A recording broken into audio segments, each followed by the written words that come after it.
बेटे तुम आ गए। जी बाबूजी। बेटे सब कुछ हो गया। आज तेरे बाप की नाक इस गांव के अंदर कट गई बेटू। आज जो हमारे घर में हो रहा है ये हमारे पुरखों में कभी नहीं हुआ था। हमारे खानदान में कभी ऐसा नहीं हुआ जो आज हमारे घर में हो रहा है। बाबूजी ये आप क्या कह रहे हो? लेकिन बाबूजी आज जो कुछ आपसे पूछूंगा आप मुझे सच सच बताओगे बाबूजी, मुझे सच सच बताओगे।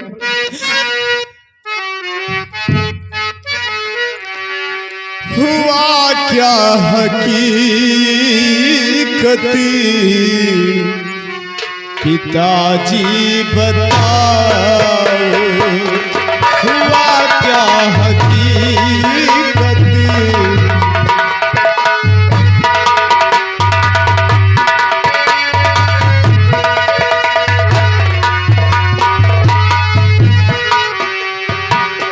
हुआ क्या हकीकत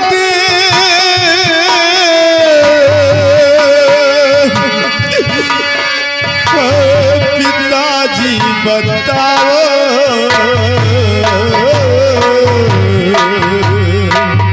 कहाँ पे प्रिया मेरी मुझसे बताओ, कहाँ पे प्रिया मेरी।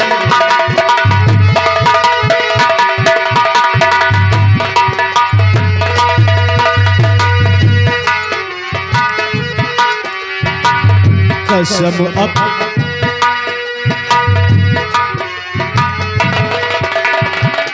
पागल हो गया क्या तू? मैं पागल हो गया बाबूजी।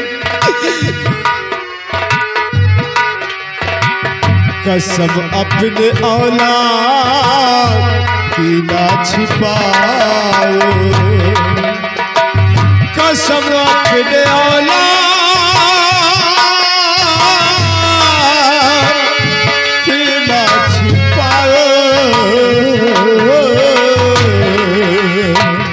मेरी धर्म पत्नी से औरत मिलाओ, मेरी धर्म पत्नी से।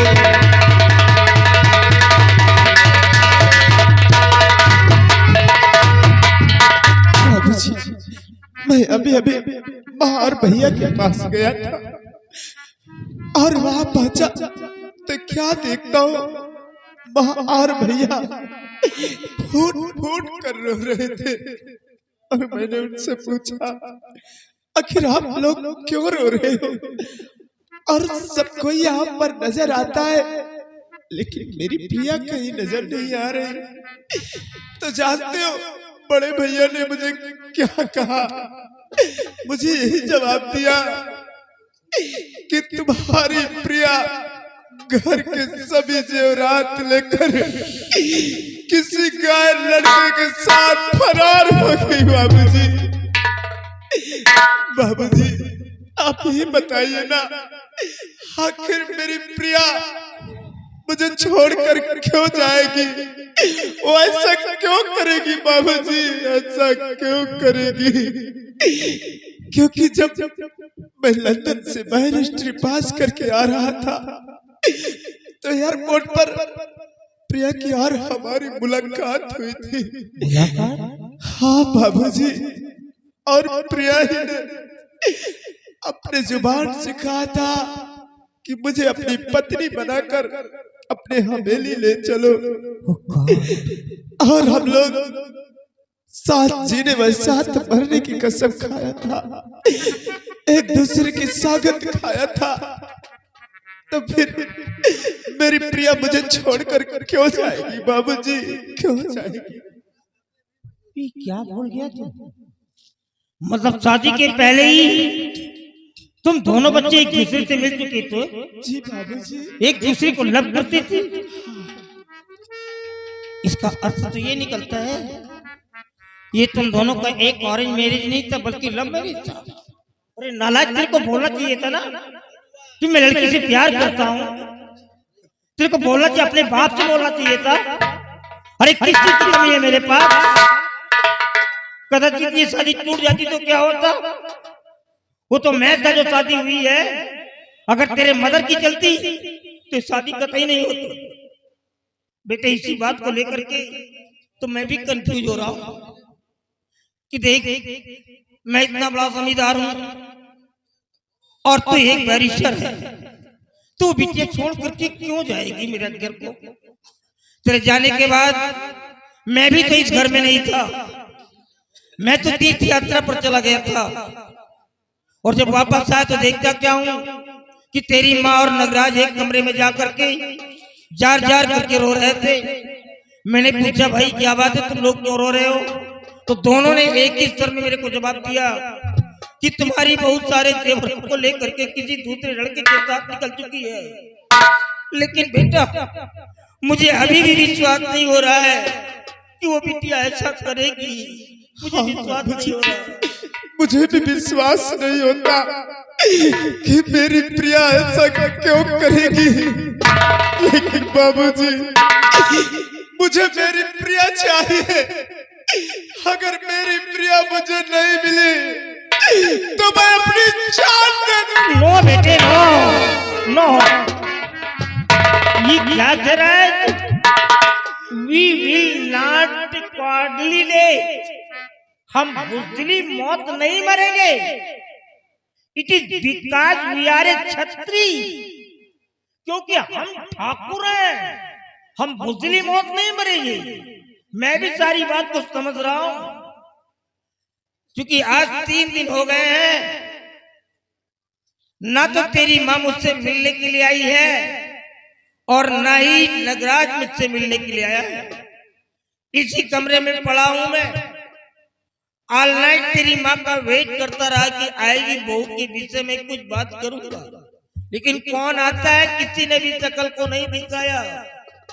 बेटा भोजन की बात तो दूर हो गई, कोई मॉर्निंग का ब्रेकफास्ट भी लेकर के मेरे पास नहीं आया, कोई नाश्ता तक नहीं लेकर के आया। मैं भूखा प्यासा तड़प रहा हूँ। अरे जिसके पास अरबों खरबों की जायदाद हो वो भूखा प्यासा कमरे के अंदर मरे और ये सब ऐसा की जिंदगी जिए। ये साली मेरी औरत नहीं हो सकती है, ये एक बेंसन हो। मैंने बेंसन, जिसे बदचलन कहा जाता है, बदचलन औरत है ये मेरी औरत नहीं है। अरे मैं तो जी रहा हूँ सिर्फ तुझे देख करके, तेरे सिवाय इस घर में मेरा कोई नहीं है। अगर तू नहीं होता तो अब तक जहर खा करके मर जाता, मैं मर जाता। तुझे देख करके जी रहा हूँ, चल मेरे साथ आराम कर और होने के सुना हम दोनों मिल करके बहू की तलाश करेंगे और बहू को खोज करके लाएंगे। पूछेंगे बेटा क्या हुआ तेरे साथ में, जो मेरा घर छोड़ने पे कर मजबूर हो गई है। अगर इन दोनों की कोई शिकायत बता दिया तो दोनों को मार डालूंगा। अभी तक तो मैं जिंदा छोड़ देता था, लेकिन अब नहीं छोड़ूंगा। वैसे भी हमारी जमींदारी खाक में मिल चुकी है। इन लोगों ने मेरे चेहरे पे कालिक लगा दिया है, दिन में किसी को चेहरा नहीं दिखाता हूं। चल मेरे साथ आराम कर।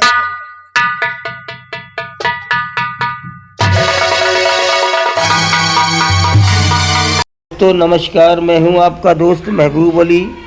भटनोसा नौटंकी के मालिक जनाब मोहम्मद इदरीस भाई का मैं छोटा भाई हूं। मेरा नाम महबूब अली है। दोस्तों ये हमारा चैनल है, अगर आपने अभी तक हमारे चैनल को सब्सक्राइब नहीं किया है तो सब्सक्राइब कर दीजिए, वीडियो को लाइक करें, दोस्तों में शेयर करें और बेल आइकन की घंटी को दबाना ना भूलें, ताकि हम जो भी वीडियो अपने चैनल पे डालें वो सबसे पहले आपको देखने को मिले।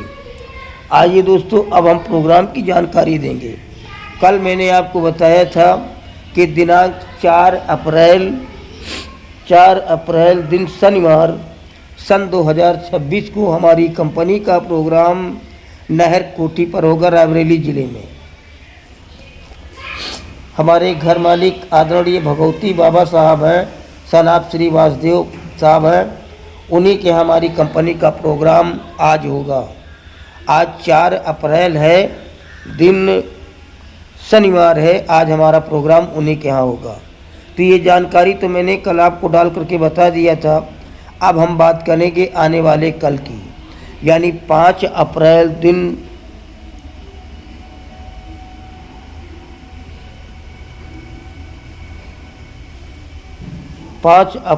दिन शनिवार 5 अप्रैल दिन रविवार सन 2026 को के प्रोग्राम की जानकारी आपको बताऊंगा। लेकिन इससे पहले एक छोटी सी विनती है, अगर आपने अभी तक हमारे चैनल को सब्सक्राइब नहीं किया है तो सब्सक्राइब कर दीजिए, वीडियो को लाइक करें, दोस्तों में शेयर करें और बेल आइकन की घंटी को दबाना ना भूलें, ताकि हम जो भी वीडियो अपने चैनल पे डालें वो सबसे पहले आपको देखने को मिले। दोस्तों कल 5 अप्रैल है, 5 अप्रैल है, दिन रविवार है सन 2026 और कल हमारी कंपनी का प्रोग्राम ये गुरबख्शगंज रावली ज़िले में एक गांव है, गुरबख्शगंज थाना पड़ता है, सताव पानी टंकी के पास हमारी कंपनी का प्रोग्राम कल 5 अप्रैल दिन रविवार सन 2026 को होगा। हमारे घर मालिक आदरणीय रामराज रावत साहब हैं, ग्राम सताव है, उन्हीं के हमारी कंपनी का प्रोग्राम कल 5 अप्रैल दिन रविवार सन 2026 को होगा। धन्यवाद।